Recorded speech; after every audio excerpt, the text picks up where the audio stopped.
İşte size öksürüğü şıp diye kesen bir tarif veriyorum. Bir bardak sütün içine 4-5 adet cevizi atın ve bu sütü 4-5 dakika kadar kaynatın.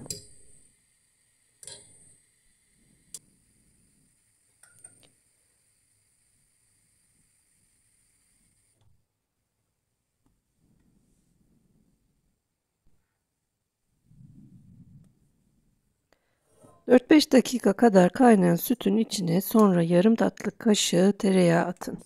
Yaklaşık 1 dakikada bu şekilde kaynatın.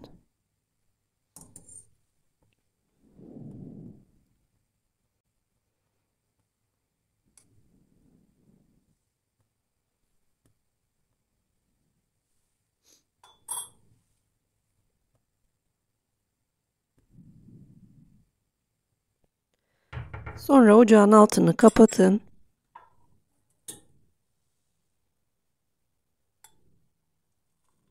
ve bu sütü ılık ılık tüketin. Cevizlerini de yiyin, şifa olsun.